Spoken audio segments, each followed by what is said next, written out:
Life as You Own It with Mark McDougall and Craig Miller. Remember, you got questions, we've got answers. You may not take the time to educate yourself about the single largest investment and opportunity you have, that investment in the roof over your head in real estate. We talk about your home, financing, making investments in real estate. We give you the facts, folks. You know, it's just good old-fashioned horse sense that we like to talk about. And we also throw in some other horse stuff, too, just for fun.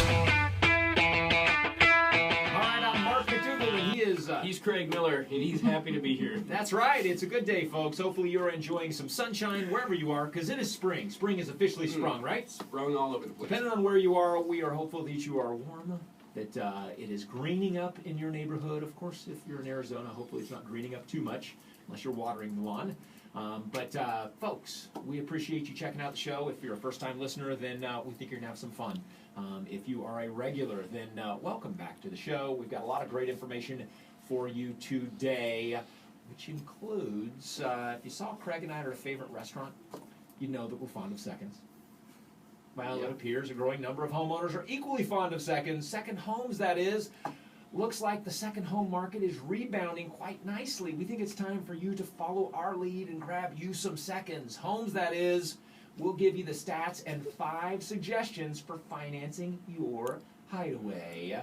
And that's not all. We'll also give you 6 cheap places to retire abroad. Nice. Correct. I need a And I good, don't mean solid, not- cheap place to retire abroad. Abroad, like A. That's not. That's, No, abroad, like far away from here. Okay. A little So, further away than this zip code, anyway. all right. All right. What else are we talking about today? Okay. Let's talk about also, what what did we learn from the housing bubble, Craig? What did you learn from the housing bubble? Well, it can pop once in a while. That's what I've learned. We're going to talk about what we've learned, actually. We're going to help the listeners prepare themselves in case we're setting ourselves up for yet another bubble moment. Yep. 5 lessons for your consideration. And Craig wanted to discuss this. We battled over it, but 5 things to watch in housing in 2014. Yeah, we got the first quarter out of the way. It's time to talk about what. Oh, you happened covered in the that. last I wanted to 3 throw you quarters. under the bus and go, dude, we're 75% No, I was of the way there. That's It's like, exactly why I said it. You're not going to. cut me off at the pass. And those of you that are looking to retire, maybe not abroad, but retire, period, we've got, for consideration, 9 states with no income tax. Right, Craig? Also, if you're checking us out for the first time, you know we like to answer your questions, well, sometimes off the air, sometimes on there. In fact, if you call our number, which is UPRE001 lend exclamation point, or for those of you, a more difficult way to remember that would be 877-300-1536. That's 877-300-1536. 24 hours a day, 7 days a week. We've got people standing by. They'll take your questions. They may give you the answers on the spot, but at a minimum, they'll make sure they get to the Life as You Own It team. They may even get to the smart guy, That would be me. Mark McDougall. No, that's correct. And we will answer your question either on air or via email. We encourage you to reach out to us. You can also go to questions at lifeasyouownit.com. You can follow us on Facebook. You can follow us on Twitter. All of those options to stay in touch with us. We want to be your resource. You need this number handy, so get out the little plastic magnetic number thingies that your kids used to play with or still do. Put on your refrigerator. Just put the number out there, a dry erase board or something. Give them the number slowly, one by All right. one. People are writing this down right now. Stop talking while I'm Okay, giving the yeah. number. You're giving the number while I'm talking. 877 8 again. 87. We just cannot work. 877-300-1536. That's 877-300-1536. If again you got a question, we're here for you. All right, Craig. Something else we do every week. Yeah. Rates. What's that? Rates. You We'll got give it. you the rates. We tell you what's happening with mortgage rates, where they've been, where they may be headed. We'll talk about that too. You want to talk about that now, or do you want to talk about other things? Let's jump into the interest rates. All right, let's do it. Okay, first, let me ask, how you doing? I'm doing well. Yeah. Had a little. It's a little warm in the intergalactic studios of Life as You Own It today. It's a nice, warm day. It's sunny. We had to open a window. We weren't prepared for the heat in here. I had a little tea. It was Okay. hot. Good. It's making me sweaty. You feel All right. good. All right. Yeah. Let's talk about rates, Mark, because well, they were fairly flat over the last week, but people need to be on their toes. We've seen some serious swings in the stock market over the past week. We had about 300 to 400 points shaved off, and then closed out with a couple hundred points pulled back in there. But it did affect interest rates very slightly, up and down. Got worse earlier in the week last week, kind of recovered by the end of the week. 30-year fixed rates came in at 4.51 versus 4.53 the week before. Now remember, folks, I didn't give my little preemptive, before I jumped into the rates, what this is all about. We bring you the national average every single week on Life as You Own It, so you kind of know the general trend where rates have been and maybe where they might be headed. So it's a $200,000 average loan amount, basically. That's what the national average is. That's 20% of our equity, excellent credit. So somebody with great credit, a couple $100,000 loan, 20% or more equity, purchase or refinance. It's all compiled into this data. There are points and fees involved. Remember that. The average points over the last week were just over a point. You've got numerous different types of closing costs and fees that may be being imposed upon you by a particular lender. So do your due diligence, and I'll touch more on that as I get done with these rates. Again, 30-year fixed 4.51 versus 4.53. So pretty flat there. 15-year 3.35 versus 3.40. Very slight movement to the better. Not much of what you'd notice if you're getting a quote on a loan. 5-year ARMs, 3.37 versus 3.43. Reasonable improvement there. And then FHA 4.27 versus 4.29. So across the board, we saw rates were pretty flat. Where do we think they're going in the weeks ahead? I think they'll stay in that flat zone. But what can happen to you is if you are kind of sitting back on the sidelines and you're not getting it done, you can have a couple days where the rates move to the worst like we saw last week, and then you panic and think, oh, great, now rates are going to be worse and they're going to keep getting worse, I better lock in, when you could have just locked in the day that you got the quote that made sense. So we don't want you to be in a rush. We want you to do all the math, but be diligent about getting the job done rather than sitting around and putting it off and being a procrastinator. Watch the fees, and of course, always, Mark, Watch those fees. watch them. And go to lifeasyouownit.com.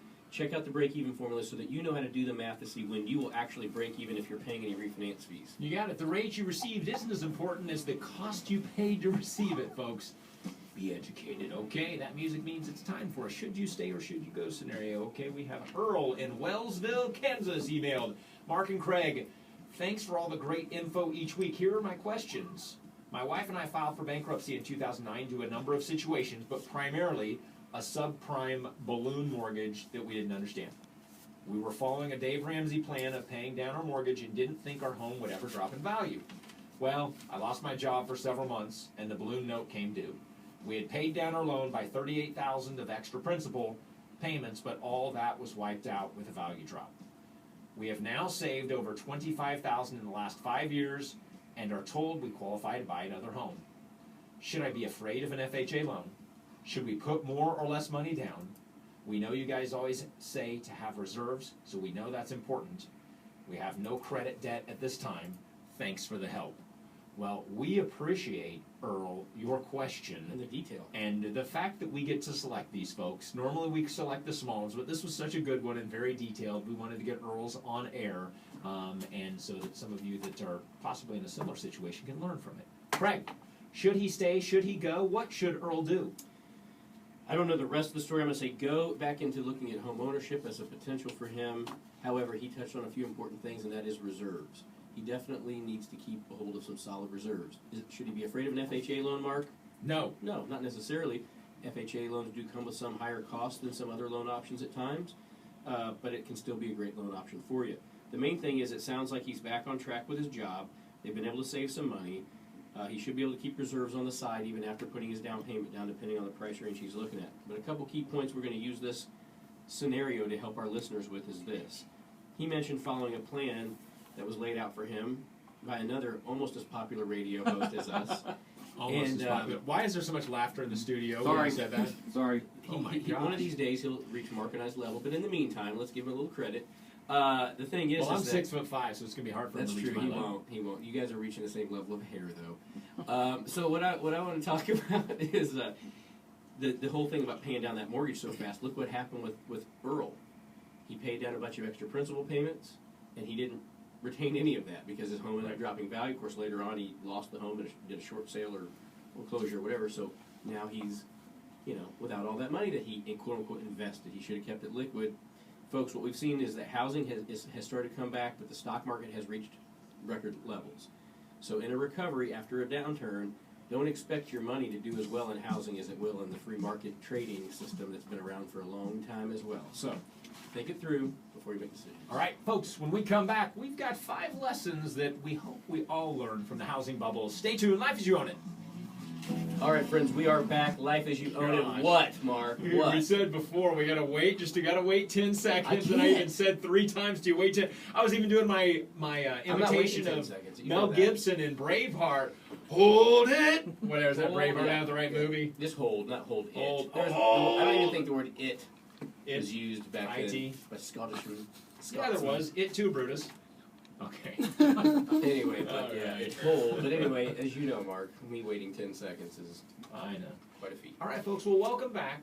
We have an action-packed show for you. Lots of great information, and we did the should you stay or should you go scenario just before the break. Remember, if you miss a segment of the show, you can go to lifeasyouwantit.com. You can click on the link, and you can play the entire show. You can also watch us on YouTube and iTunes. So many other resources for you to catch up with what's going on the show. Highlights of the show.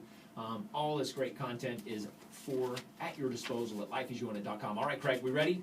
We are ready. Okay, let's talk about. You want to talk about the second homes first, or do you want to jump into the 5 things to watch in housing 2014? Let's Your watch call. it. Let's watch some things in housing. All right, you're Get in our charge of listeners this prepared, segment. and then they can go, after watching, I think I'm going to buy something.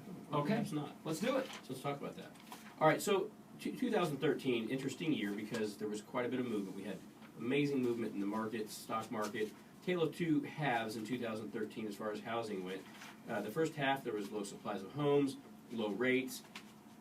Buying frenzy kind of picked up. There was some bidding wars. Prices jumped up pretty quick. I mean, it was a fairly quick ramp up. What we saw about the second quarter of 2013, a lot of commentary that came to us from realtors and buyers alike was, I can't believe it, but I've looked at 5 houses and every one of them I've been interested in. I go to put a bid on it, and it's already got another bid and it's sold. And we hadn't heard talk like that for years and years and years. So we saw some of that happening. Now the second half, it cooled a little bit. The rates kind of popped up after spring. That slowed people down a little bit. They said, well, maybe I'll pull back and wait and see what happens. And then, of course, because of some of the buying frenzy in the first half of the year, we saw people say, oh, then I'm going to list my home now. Maybe I can do what my neighbor did and sell my home in 2 days. And, of course, that created a little bit more supply. So between rates rising a little bit and more supply, there's a perception that maybe it wasn't quite as hot of a market. Well, going into 2014, folks, we want you to keep an eye on a couple different things. Now, if you want to go along with the camp that says that it's going to be another year where more home prices go up and the buying boom continues, there's a few things you can take a look at. There's still going to be lower inventories than what we would see in a normal market, a stable market. There's going to be reasonably low interest rates. If rates stay low, and they stay at the levels even where they're at right now, even though higher by about a point or so than they were at their lows, and supply is in check, you probably see some home price increases and buying continue.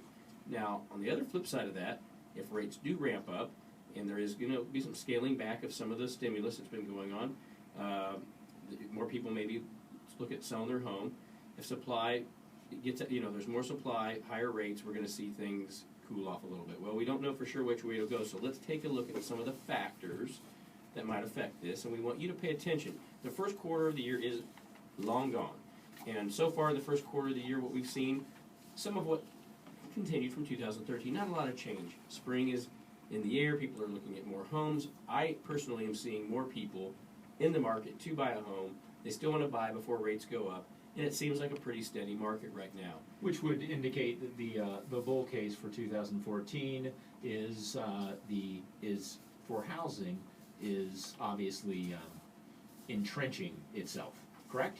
Yeah. Makes sense because we've seen reduced inventories, more people in the market, so it's the supply and demand. There is less supply and increasing, though not a crazy amount of demand. So we've got a mini bull going on in the in housing right now through Q1. That's right, Mark. So here's the 5 things that we want you to keep an eye on in the rest of 2014. And what I would say is just observe this over the next quarter. If you think, hey, we're going to be in the market later in the summer, maybe even going into fall or the end of the year, this will be most helpful for you. But you can still be paying attention to these things week over week going forward from here. So will inventory rise? Part of the reason why prices have risen is because of the shortages in homes for sale. So while there's growing evidence that inventories are hitting bottom, or they at least hit bottom last year, some markets are moving back in favor of buyers. So the number of homes is going to be obviously a big indicator of what's going to happen with pricing. So And do we want the answers here as you're reading these? Because I'll tell you no. what, that inventory won't rise? Correct. Yeah, and you can, you I'll opine, jump in. Mark. All right. You just I'll don't give you jump the in and answers you as you go opine through. on what I'm saying, Yeah. and then we'll go there. All right. Consensus view is that price growth continues at somewhat a slower pace for 2014. That's what most people think. And I would say that, Mark, you're probably correct. I don't see inventory rising, and I'm the one who gets to determine if you're right or wrong, by the way, when you opine, by the way. Okay. All right. So number 2, where is the home construction recovery at? I mean, are we seeing home construction recovery? Prices have recovered strongly, somewhat, depending on the market, for the most part. But construction activity really hasn't. Now, I am seeing people more and more often saying, you know what, we've looked for what we want. There's not enough out there, at least what we have in mind, and we're just going to build something.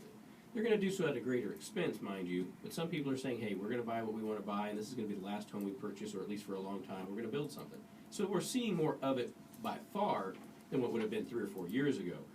But what may have to do with why we're not seeing a complete big building boom is the fact that home prices are still too low to justify construction, particularly given the land, the labor costs, material costs, and so forth. A builder's still got to make a decent margin, and they're still competing with somewhat motivated buyers in some markets or many markets, and it's just too hard to ramp up those margins. I think once people who decide they want to build a home get into the cost factor and compare it to what may be available at a resale, even with a little bit of remodeling costs, they're still finding a resale has pretty significant advantages. So keep an eye on that. If we see more construction activity picking up, that's a good indicator of a strong housing market, although it may continue to stay kind of slow. What's your opinion on that one, Mark? You think construction is going to pick up more and more throughout 2014? It already is picking up. We will not have a new home inventory issue for the foreseeable future. A lot of pent-up demand for new construction, and yes, but you hit it spot on, is that the cost to build still is going to exceed the value or what you will pay to get a house that's already built. So the materials are not going down in cost. So, Right. But there is ground to break in, permits being pulled, new home subdivisions that had stalled 3 to 5 years ago are now reinvigorated, spec homes being built. It is an active market in new construction. So Okay. Now here's some speculation for something that some believe is possible. Number 3 on the list is what happens with mortgage credit. If mortgage credit's going to get a little easier, what could that do for housing? Well, lenders could begin to ease some of the overlays just a little bit, or additional credit and documentation checks that are now required could be reduced. As I get into this a little further, I'll let you give your opinion on this, Yeah. Mark. But what we're seeing is some people thinking that, hey, it's about time that maybe we loosen up the belt a little bit. It got kind of tight there. It got a little bit conservative.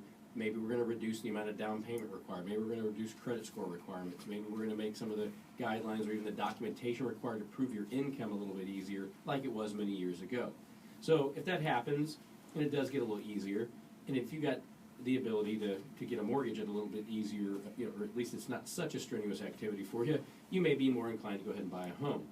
I'd like to hear what you have to say about that, Mark. it's happening. It is definitely happening. And whether I can opine as to whether it's good or bad, but it is a free market concept that if people want to, if it's not taxpayer backed, in other words, for non-agency loans, not Fannie Mae, not Freddie Mac, not FHA, etc. So what's happened is they've tightened the belt on what was the only liquidity in the market, which were, in essence, government-backed opportunities, which are conventional loans and government loans. Now, private money, private capital is anxious and is getting back into the market, which means you'll see higher debt-to-income ratios. You will see interest-only loans. They're coming. Interest-only loans. You're going to see second mortgages. We're seeing those already go back up to 90 and 95%. HELOCs.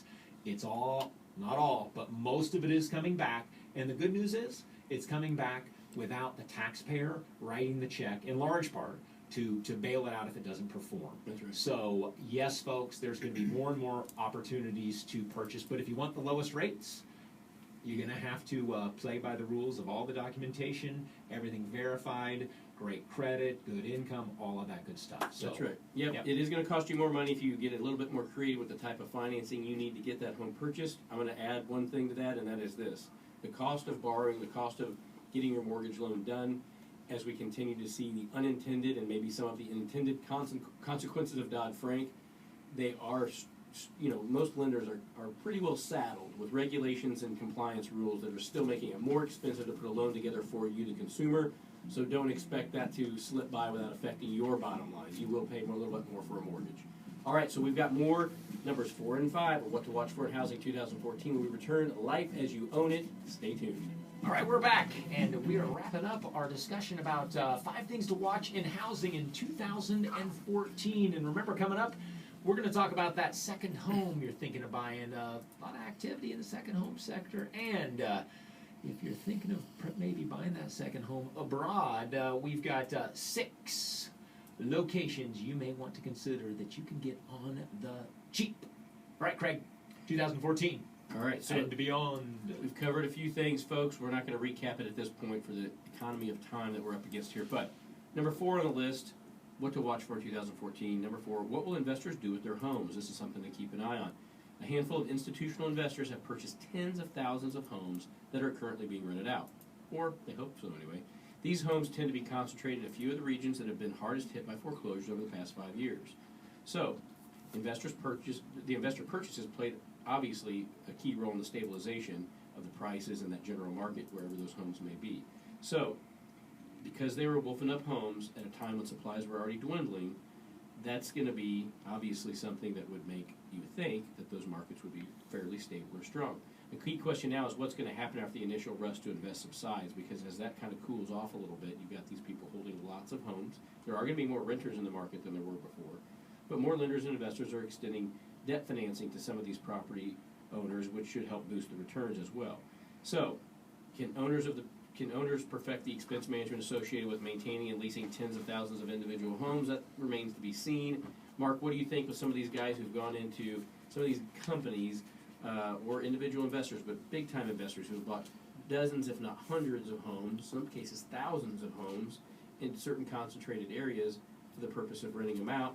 It obviously did stabilize home prices in general, but they bought at low prices anyway, so it's not like they boosted a huge recovery for home prices. But what do you think happens in 2014 with all this inventory now that's owned that wants to be leased out? Well, most of it is a good percentage, I'm sure, is leased out, and we've seen there's no data that I've seen yet that rental rates are dropping, but I can tell you, I'm going to bet that for Q3 and Q4 of 2014 on a national average, definitely rental rates will stabilize and possibly start to trend the other direction, because there are we saw such an increase in the purchase and the supply, the availability of rental properties, that it's just a natural phenomenon.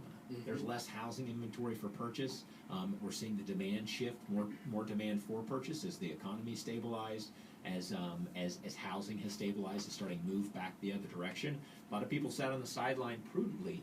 Young first-time home buyers going, gosh, I want to buy now while it looks like housing is going to continue to go down into perpetuity. So now that's moving the other direction, you're seeing a big increase in those first-time home buyers jumping back into the game. That's right.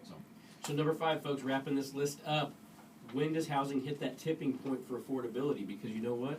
Right now, homes, I would say, still are tipping, leaning toward the side of affordability. It wouldn't take too much more movement for that to change, especially because even though people don't see it in the numbers reported on the national news each evening, inflation is there, folks, and it is more expensive to live today than it was a couple years ago. So as it costs more and more money to buy groceries, pay for the gas in your gas tank, and all that kind of stuff, it's also going to make it harder to afford a home as the prices of homes go up, or the cost of interest rates and things like that. I've got to finish this up when we get done with the should you stay or should you go. That's right, folks. We got to jump into it. Brenda in Minneapolis, Minnesota called the toll-free hotline with the following. I have 2 loans on my house. My first mortgage is 4 7/8 with a balance of $192,000 and 26 years left. My second is at $33,000 and is only 3.5% now, but will be going up eventually. I think my house is worth $250,000 to $260,000 or so, and I have no plans to move. Should I refi or not? This one's a tight one. I'm going to say go as an attempt to refinance. However, with her equity situation, having that first and second mortgage, depending on whether that's a purchase money second that she took out when she bought the home, or if she took it out later. Oh, come on, stay or go. Try to refinance. She's probably going to have go. a harder time getting it done based on her scenario. That's a go. But she should at least try. Okay. Pay attention to the fees. Watch out for any goofy, weird stuff. Just look at your solid 20-year, maybe 25 or 30-year fixed-rate mortgage. Okay. All right. Jumping back to finishing wrap up what we're saying. 2014 housing. All right. So bottom line, folks, with where we're at with affordability, here's the thing. Especially in the coastal markets, San Francisco, Los Angeles, some of that kind of stuff, we saw some incredible housing price rebounds. So the price of those homes going up makes it far less affordable for people to buy them, but it also reduces foreclosure risk. Now they've got more equity, they're back in a stronger equity position. But here we go. I mean, you look at 30% increases in some of like areas of Los Angeles with that big increase. Median house price jumped way up. It's a good thing if you're already in that home. You've got more equity in that home. Not necessarily a good thing if you're looking to buy a home. Where's that tipping point at? We will see. But as we see inflation rear its ugly head, and as in general it gets more and more expensive to live, house prices going up too much will cause them to go the other direction, and we'll see them start to go back down. Watch for that. See what the trends are. That will help you make your decision if you should hold or buy in 2014. All right, folks. Okay, so let's talk about the lessons learned from the housing bubble. What you think, Craig? Let's talk about it. Lessons learned.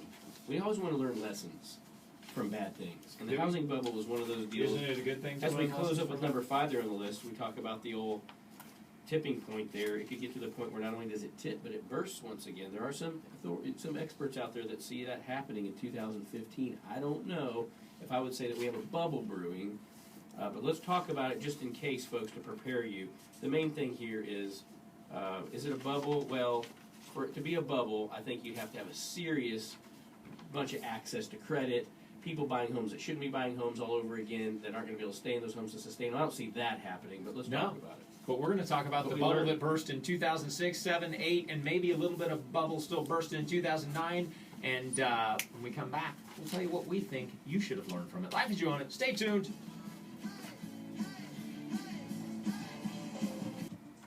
All right, folks, we are back. Life as you own it. Mark, you got to run with this ball here. We're talking about 5 lessons learned.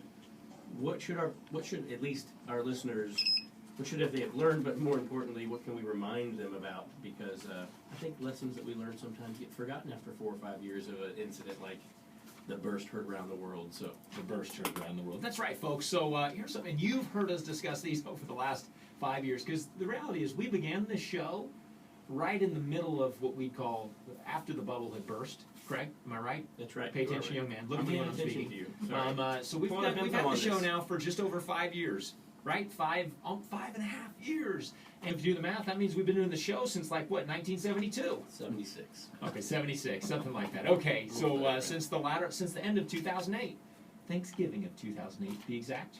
I think our first show is just before Similar, Thanksgiving yeah. of 2008. We're very thankful for it. We are thankful. All right, folks. So, housing bubble bust lessons. Lesson number 1: adjust your expectations. Years ago, people purchased a home, lived in it most of their lives, and probably considered even passing it on to their children. They were more modest homes. Everyone didn't have their own bedroom and their own bathroom at the age of 2, or maybe at birth, and they didn't have square footage that oftentimes would probably be the size of most schoolhouses back then. That today a 3,500 to 4,000 square foot house is not unique. So, number 1 is make sure is the lesson that you've learned is adjust the expectations. What do you need to put the roof over the head? Over your head? What is going to sustain and create a happy family life for you? Is it what we call the McMansion, or is it a comfortable, cozy little place where you can call home, make your own, and raise your family if you choose to do so? Number 2.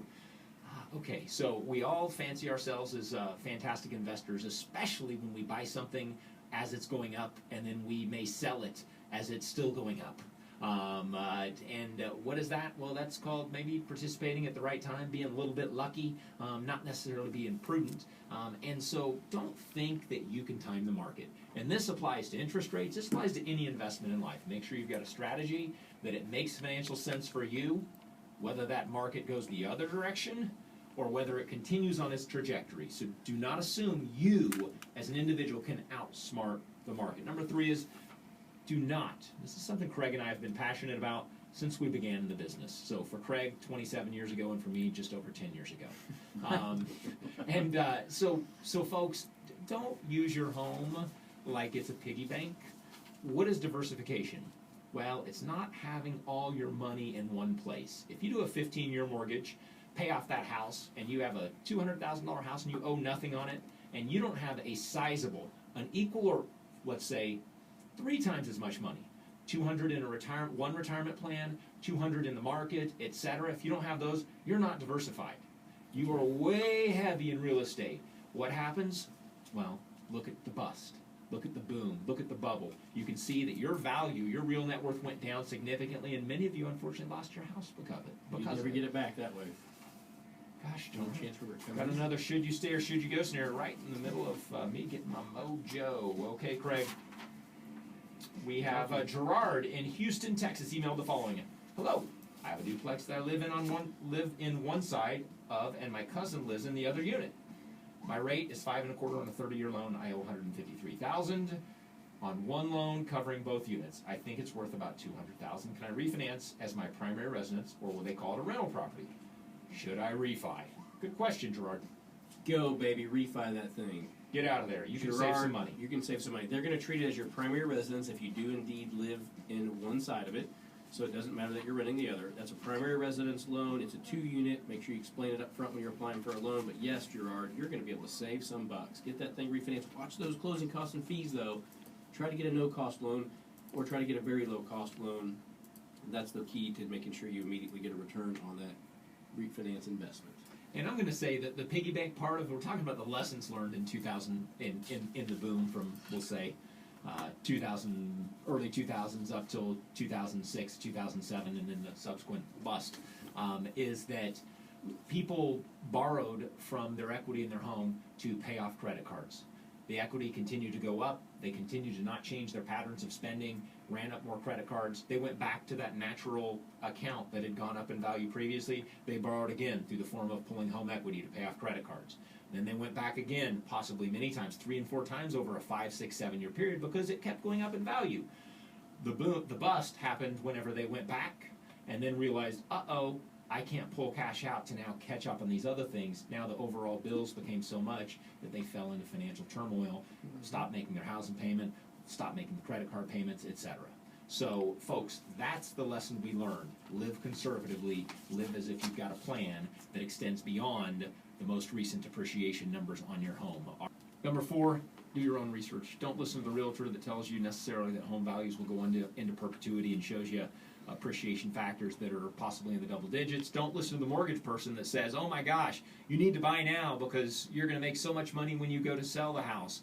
Do your research. Look at a historical timeline, but always consider that this investment may go down in value, and where are you going to stand? And then last is think long-term financing.